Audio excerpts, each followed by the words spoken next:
Os veterinarios alertan dos efectos que pode ter o calor sobre as mascotas, fan fincapé na relevancia de pasear nas horas máis frescas e manter os animais ben hidratados.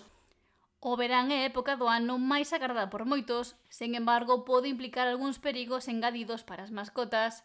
Os veterinarios fan un chamamento para extremar as precaucións e sinalan factores que poden afectarlles. O problema máis grande que temos son os calores, que producen deshidratacións en moitos animales, e unha cousa que moita xente non ten en conta que son a ingestión de corpos extraños, o sea, restos de animais mortos ou produtos que se atopan por aí porque están máis a disposición deles, están máis tempo fora, hai máis cantidad deles perdidos por aí polo campo e pola playa, entonces todas esas historias poden ingerilas e producir problemas gastrointestinales.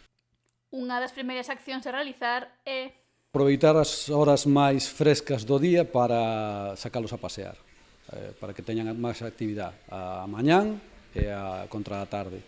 Que estén ben hidratados, que non lle falte en ningún momento auga, que non lle mezclen cousas raras coa auga, porque o problema que teñen moitas veces é que queren hidratalos demais e lle botan produtos, e os animales, así como notan algo raro, ás veces xa non beben e pódense deshidratar.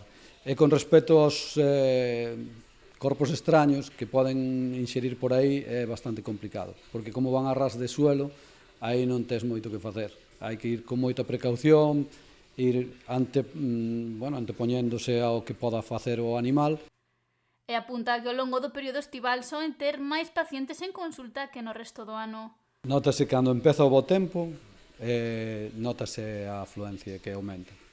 Nós aquí tamén porque zona que ven xente de fora, pero suele ser tamén porque están máis en contacto co animal, pasan máis horas paseando, falan con outros propietarios e empezan a ver cousas que non verían de outra maneira.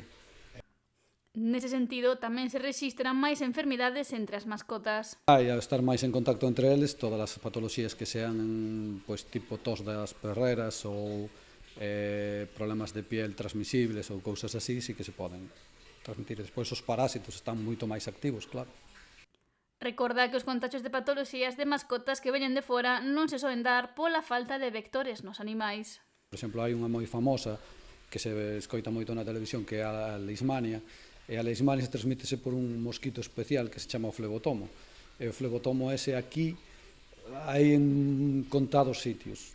Entonces é moi difícil ter un caso de... é difícil, non imposible, ter un caso de leishmania aquí propio, en esta zona. Pero, por exemplo, si é moi típico o gusano do corazón, a dirofilaria, nós temos aquí unha zona endémica na zona das lagoas, e tamén se transmite por un mosquito. Para este verán, Job pon especial énfase no calor e na humidade, dous factores que xuntos poden afectar negativamente aos animais.